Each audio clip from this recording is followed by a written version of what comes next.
Welcome back to Red and Blue. I want to turn now to former White House Communications Director Anthony Scaramucci, our special guest here on Red and Blue today. Anthony, thank you so much for being here. And I want to start by asking you about what we've seen today with Jeff Sessions and his departure. First of all, was that a surprise to you? What do you think about the timing of it? Well, I mean, I don't think it's a surprise to anybody because of the rancor on the president's Twitter feed, some of the things that he said to reporters. So I don't think anybody's surprised. I think I sort of applaud the timing of it because it's happening the day after the midterms. And so the president probably figured he couldn't make a decision like this prior to the midterms. I mean, that was probably a political decision. But now that the midterms are behind him and he's gearing up for 2020 and the next congressional session, and I think he's been green-lighted by people like Lindsey Graham and others in the Senate, and he just gained seats in the Senate. I think it was very corporate and business-like to make the decision as quickly as he did today. Because he's been talking about this for a long time. Do you think he feels liberated now, finally? Liberated? No. I think he feels frustrated by the whole thing. I think what he would like to see have happen is that these scandals that he thinks are manufactured and unfair, he would like to see them abated. He'd like to see himself exonerated. And I think he would like to also find an attorney general that he feels is going to be in the battle with him. I think that Attorney General Sessions I'm very fond of. I'll point out that he was the first sitting senator to endorse then candidate Trump.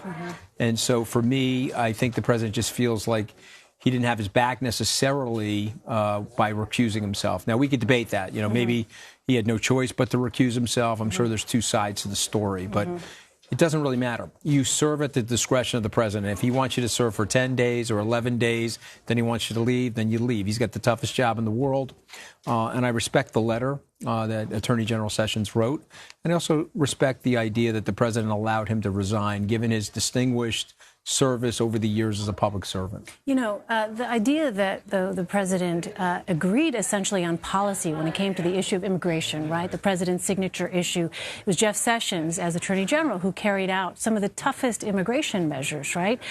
For him to let Jeff Sessions go or to ask him to resign would seem to some to be a loss on that front. When you talk about tough immigration policy, of course, the president still has Stephen Miller, a very influential figure on that issue. But what do you think that means for immigration policy? Does it mean anything? So, you know, I personally don't think it means that much. I mean, I think that there's a team of people that are looking at the immigration issue. I think one of the things the president doesn't get credit for, which is worth mentioning, is by curtailing the illegal immigration at the border.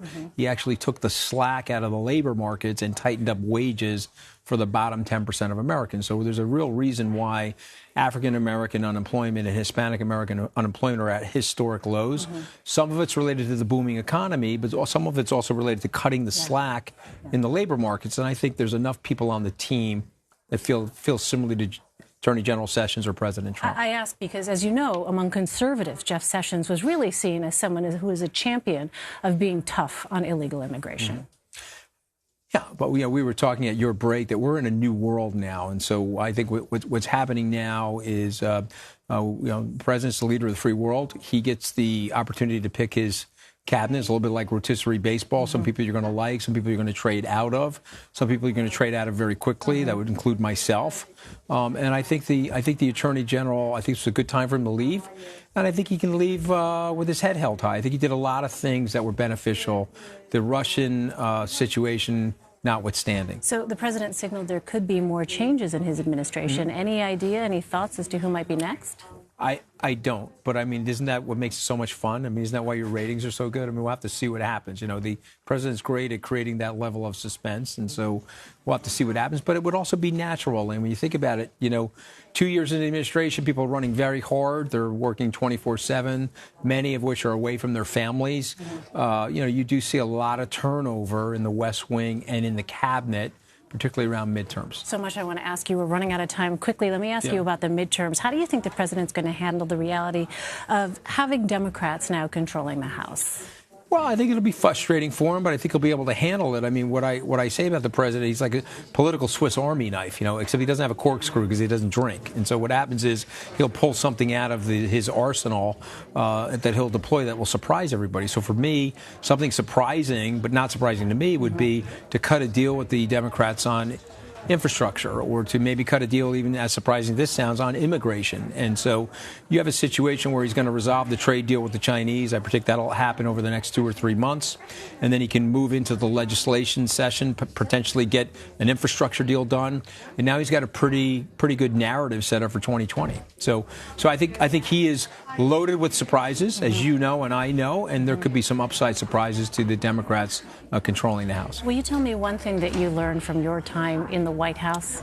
Well, I'll go back to the 60 Minutes interview. Leslie Stahl talking to President Trump. President Trump said that the real estate people here in New York are a bunch of babies compared to these wild animals in Washington. Okay, I learned that the hard way. I got an 11-day PhD on Washington badness. Okay, so I'm more of an expert today than I was prior to that. Better for it?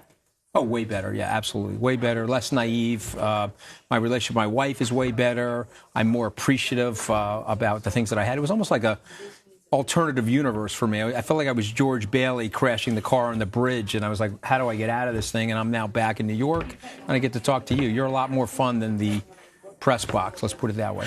All right, Anthony Scaramucci. Anthony, thank you so much for joining us. Nice to be here.